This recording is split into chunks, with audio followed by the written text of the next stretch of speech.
So I guess we'll start with me. I'm 24, from Armidale.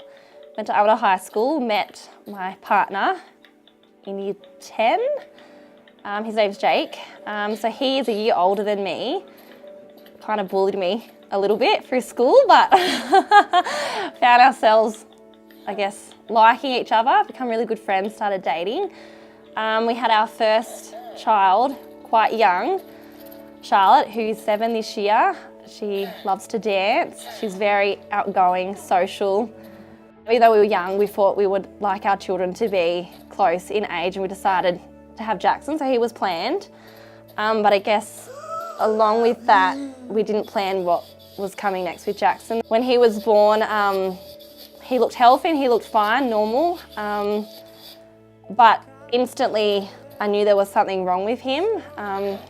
It's hard to explain, I guess you could call it mother's instinct. So he has progressive familial intrahepatic cholestasis type 1.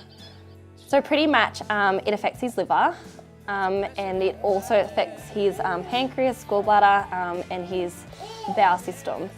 So it causes a build-up of bile salts in the system, which causes a really bad itch known as pruritus, which caused Jackson to self-harm. To self-harm, he would grate his feet on concrete, he would rub his hands on cement, on the trampoline net you would find him doing this, and on our carpet you would get up in the morning and you would find bloody snow angels on the carpet.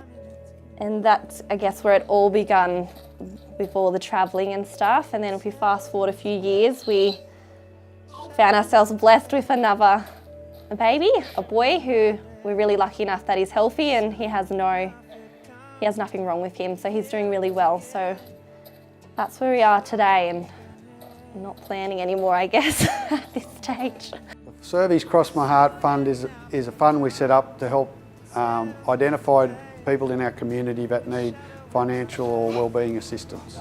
The fund is currently supporting a little boy by the name of Jackson Caldwell. He's another local boy who is only 4 years old and needs a liver transplant. Jackson pretty much he's spent his whole life pretty much in and out of hospital. He had his first surgery when he was, I think, 14 months of age. They did a biliary diversion, which means they take a smaller part of your large intestine and they stitch it to your gallbladder back into your large bowel, but that failed. So we spoke with another surgeon who decided that he wanted to do an external biliary diversion, but within weeks of that it failed again. And then we trialled a few medications, one rifampicin, which they use for tuberculosis. That failed. We tried equestrian, which is a cholesterol medication, so that failed again, and then we went on to lots of medications, trial medications, and everything was failing Jackson. And we were told by his treating specialist that if we didn't act fast and put him on the transplant list, he wouldn't make it to 2019. That it was either bite the bullet or just live the rest of his days out. Sorry.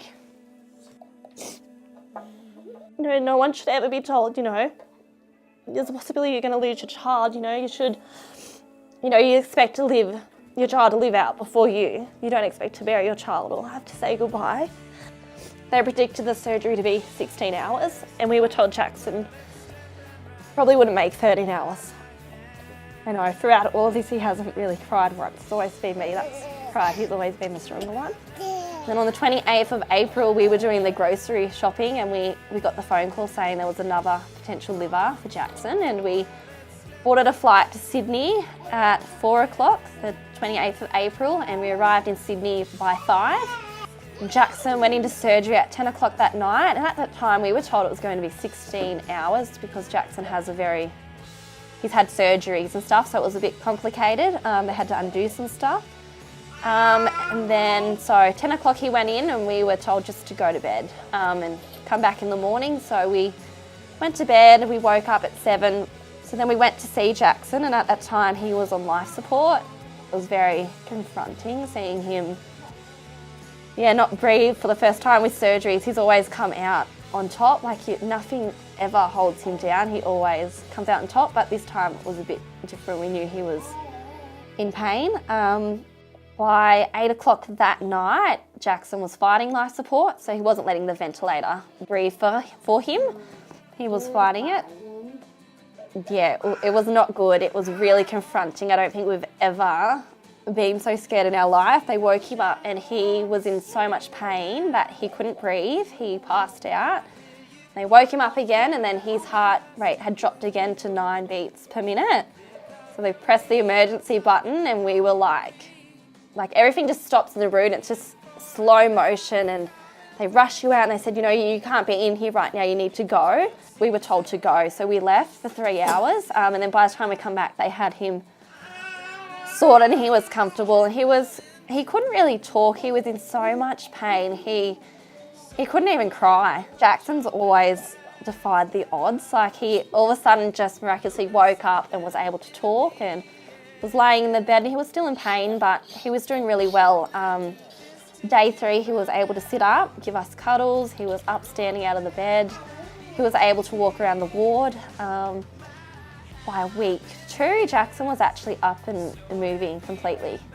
I do get calls and texts throughout the night, and to know that a little 4-year-old boy has just had a liver transplant but has just been rushed back to Sydney on his deathbed, you just can't put your own thoughts there to think, and you thought you've had a bad day, but you haven't had a bad day. Jackson, since being home, has caught a cold sore, which saw him end up in hospital. He woke up at 3 in the morning, vomiting and unwell. 2 o'clock had come around and they made the call that he needed air ambulance to Westmead Children's Hospital because he was in sepsis shock. We got to Sydney the Tuesday and he wasn't responding till Wednesday, and that's when we saw an improvement and he come around on top again. We're very positive now, I think. The liver he received, the surgeons told us they couldn't pick a better liver for him. So throughout all of this, we've actually had no rejection. We were told, expect rejection, lots of rejection, but it's okay and it's normal, but Jackson's had 0 rejection. So we met Scott when Jackson was 1. I don't think the fund was going then, or maybe it didn't have a name, but I remember Jackson was going there just as a friend, someone to have cold water with and get him out of the house. The service actually brought Jackson his iPad for hospital stays to make the trips easier, I guess, help with the blood tests. Sometimes he would have to be on machines for an hour. And then from on then, we would keep visiting. We would check in for the exurfies, birthday parties, just dinners, just going there for Jackson to have a friend again, to talk to the staff. And then Cross My Heart Fund come along, and it's helped with his formula. It's helped with plane tickets to get him to his appointments, to get us home. It's also helped with fuel because we're driving quite often. Again, it's just having a friend, having someone to go and talk to and know that they're always there, and if you need help with something, you can ask, because I guess the worst that can happen is they say no, or they can't help with that, but they can help with this. So I think if you do need help or you're struggling, definitely reach out, because honestly it's been amazing for our family. A lot of Across My Heart Fund is not just about the money, it's about identifying how we can help an individual. So it's that late, they need to get home from hospital from Sydney, we'll buy them a plane ticket. They need a tank full of fuel to go and visit family, we'll buy them that tank full of fuel. It is special for me, it's special for the club, and it's just in line with what we're here to do as a club. So the Across My Heart Fund is here to stay.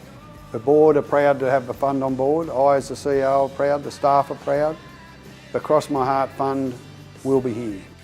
And since transplant, he rode his bike for the first time a couple of weeks ago without my help. He kind of called out from the backyard. I was like, look at me. And I was like, tears. I was like, oh my God, you're riding your bike. There's been a lot of things that I guess I never thought he would be able to do, and that was to be a normal child. That's what everyone longs for, to have a normal child, a healthy child. And since receiving his gift of life, he has that now. He has a normal life. He's been blessed.